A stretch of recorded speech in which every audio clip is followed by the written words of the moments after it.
That's good. Yeah, I'm doing great. Thanks for asking. Appreciate it. 8.6, still working on it, still getting it right, still getting it tight. But I wanted to make a video because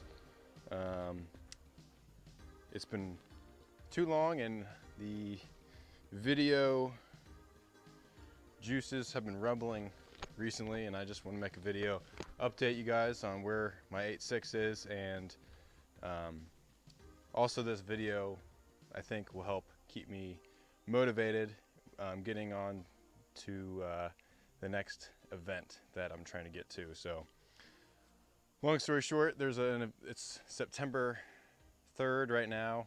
There's a drift clinic and Halloween bash October 28th, and I want to drive at least the clinic, and my car has like been in limbo for too long now, so I got 2 months, just about 2 months to get this shit done, and a lot of loose ends to do. So gonna be a little video series, not video series, just one video getting this car ready, and hopefully at the end of this video it is ready and I am driving. So yeah, it's been quite some time, guys. Please excuse the mess, it's fucking bad.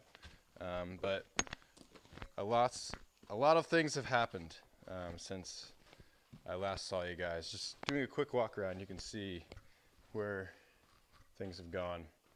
Car still looks like complete shit, but lots of time and money have gone into it, and it's much more farther along than it was previously. So where do I start? 8.6 camper, Saab, Dodge truck out there. We got lots of toys, guys. Lots of toys. That's the first thing, toys. Second thing, fuck, I don't know. Shit. Yeah. Obviously, I've made a lot of progress on this car, so shit, I don't even know where to start. So when I first got this car, I was not anticipating taking it this far. But as you know, listen, we're all car people here. We can all understand what's going on, okay? You start out with one thing, and then you start pulling the thread, and then it leads to one other thing, and then that leads to two more things. And then down the road, you're got 20 projects going on in tandem, and they're all 50% complete, and you have a drift event in 2 months, and you gotta scurry, you gotta hurry and scurry. So where do I start? So last time you guys saw the car, I had just put the 11 front end on it. I just did my gasket and seal kit on the front of the car, on the engine, and yeah.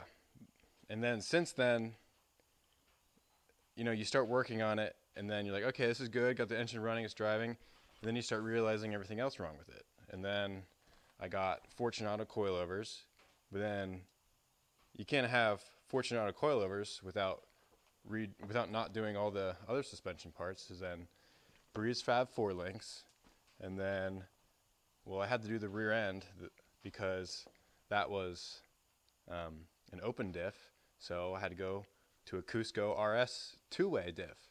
But the problem is they only offer that diff in Koki, and I had Zenki axles. So naturally, you go and you get Panic Koki axles, and then you do a whole Weir ring and pinion set along with it. And then if you're going to be doing the rear end, well, you might as well do the T3 quad caliper bracket and upgrade to 240 rotors. And then if you're doing that in the back, well, you might as well do the Battle Garage Willwood front brakes, right? So, so there's lots of things that I've been working on, and there's lots of things that I got to get done. The first thing, the main thing that really got this car taken apart again. We're still recording? We're still recording. So the main thing that started this whole deal was the fuel cell was not satisfactory. I had basically just a hole cut in the trunk, a plastic, like shitty fuel cell, and then oh shit, my mic came down. Had a hole just cut in the trunk, and then the fuel cell was just mounted with like HVAC duct strapping, which was, it worked, but had really bad fuel starvation problems because of fuel slosh, and it was just ugly. It's not like I could like pop the trunk and be like, yeah, check it out, and it'd be bad. So it was just embarrassing. I didn't like it. So we got tubing in here now that I welded together. Thank you. And then I have this fuel cell. It's still not expensive, but at least it's something that fits in there. It's like 4 inches proud of this, and then so it's like halfway out of the car, halfway in the car. But I did that because basically ground clearance, and you could see it, which was ugly. And then I had guys, I'm rambling right now, and you're just gonna have to deal with it. You're just gonna have to deal with it. Just be happy I'm making a video again. So this is the fuel plate that came with it. I had a friend weld on this aluminum L shape to it, angle, whatever you want to call it.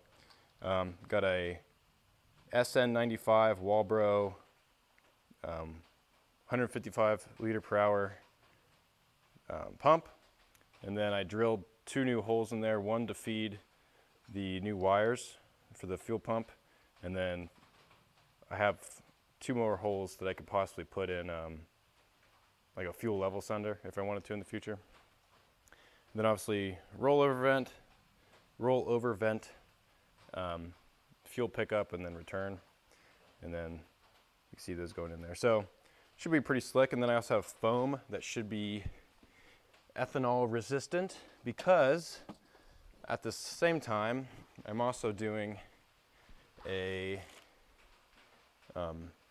ethanol content sensor, which will allow me to do E85 or a blend of ethanol and fuel. And I'm doing that basically because, one, it allows me to tune out E10 pump gas. So like all fuel now ranges from like E5 to E10, sometimes E15, depending on where you are. And that can really affect your tune and drivability of the car. So that's first, just to like manage that. And then second is, which is a good like plus, is that I can run E85, get cooler intake air temps, get more power, denser air charge. So that's the plan. So E85, flex fuel, and then I started like just working the rear end. That wheel's on. I started working the rear end, did panic axles. You're not gonna be able to see, guys, but there we go.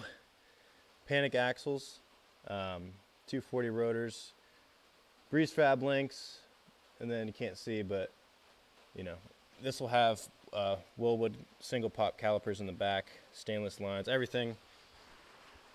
So much to do.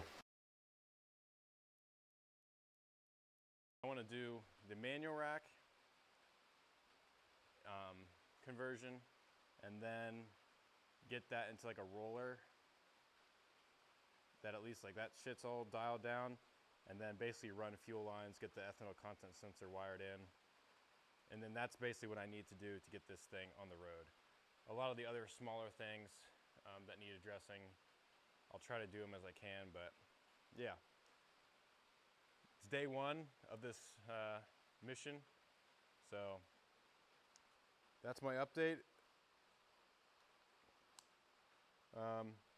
My plan is not to make how-to videos. It honestly sucks to make how-to videos because it takes a lot of my time to do it, and it just sucks. I want to make like Noriaro in-car drifting narrated kind of videos. That's what I want to do. So we got to get this car done. Okay, guys, and I'm going to need your help. We can't do it without your help. So weld these quarters in. We got to do that. Oh man, dude, we're gonna see. Should be fun. At the end of this video series, it'll either be great or not. So anyway, so that's what I'm gonna film, and we'll keep going from there. So good to see you guys again. I know you guys are glad to see me too. So see you guys soon.